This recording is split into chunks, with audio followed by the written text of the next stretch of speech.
रामायण के इस प्रसंग में एक ऐसा रहस्य छिपा है जिसे जानकर आप चौंक जाएंगे। मेघनाथ जो इंद्र को भी पराजित कर चुका था और इंद्रजीत कहलाता था, आखिर ऐसा क्या हुआ कि वह लक्ष्मण का शरीर उठा नहीं पाया। आइए इस अद्भुत कहानी को विस्तार से जानते हैं। मेघनाथ रावण का सबसे बड़ा और सबसे शक्तिशाली पुत्र, भगवान ब्रह्मा, विष्णु और महेश से अनेकों वरदान पाने वाला योद्धा, इतना पराक्रमी कि उसने स्वयं इंद्रदेव को भी पराजित किया और इसी कारण उसे इंद्रजीत का नाम मिला। लेकिन राम रावण युद्ध का यह वह मोड़ था जब रावण के सभी वीर योद्धा बेटे और भाई एक एक करके मारे जा चुके थे। अब बारी थी उसके सबसे बड़े योद्धा मेघनाथ की। रावण ने अपने इस पराक्रमी पुत्र को अंतिम आस के रूप में युद्ध में भेजा। मेघनाथ ने आते ही अपने मायावी शक्तियों का इस्तेमाल करते हुए पहले ही युद्ध में नागपाश बाण चलाकर श्री राम और लक्ष्मण को जकड़ लिया था। उनकी मुक्ति खुद गरुड़ देवता ने आकर करवाई थी। दूसरे युद्ध में मेघनाथ और लक्ष्मण आमने सामने थे। मेघनाथ अपनी मायावी शक्तियों से आकाश में उड़ते हुए लक्ष्मण पर लगातार वार कर रहा था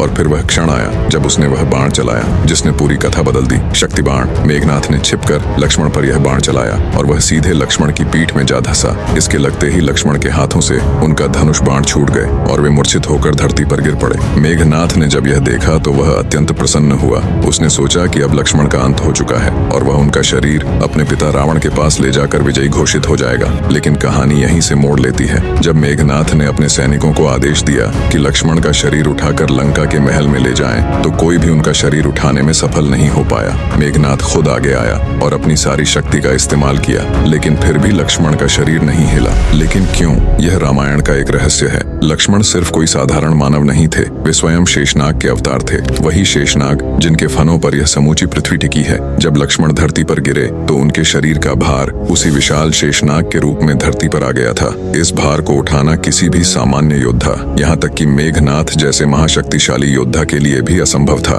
जब मेघनाथ असफल हो गया तभी अचानक हनुमान वहां पहुंचे। हनुमान ने मेघनाथ को धक्का मारकर दूर गिरा दिया और फिर उन्होंने लक्ष्मण के शरीर को अपने कंधे पर उठा लिया। तेज गति से हवा में उड़ते हुए वे लक्ष्मण को युद्ध भूमि से बाहर सुरक्षित स्थान पर ले गए। क्या होता अगर मेघनाथ सफल हो जाता? अगर मेघनाथ लक्ष्मण को लंका के महल में ले जाने में सफल हो जाता तो शायद लक्ष्मण का जीवन संकट में पड़ जाता। लेकिन शेषनाग के अवतार लक्ष्मण को उठाना मेघनाथ के लिए नामुमकिन था। अगले दिन मेघनाथ और लक्ष्मण का अंतिम युद्ध हुआ। यह युद्ध इतना भीषण था कि अंततः इसका फैसला उसी युद्ध में हो गया। पर आज की कहानी हमें यह याद दिलाती है कि धर्म के मार्ग पर चलते हुए किस प्रकार अदृश्य शक्तियां भी आपके साथ खड़ी होती हैं। तो दोस्तों, क्या आपने सोचा था कि ऐसा कोई रहस्य छिपा होगा? इस कथा में अगर आपको यह वीडियो पसंद आया हो तो लाइक करें, शेयर करें और हमारे चैनल को सब्सक्राइब करना न भूलें ताकि आप और भी अद्भुत रामायण और महाभारत की कहानियां सुनते रहें।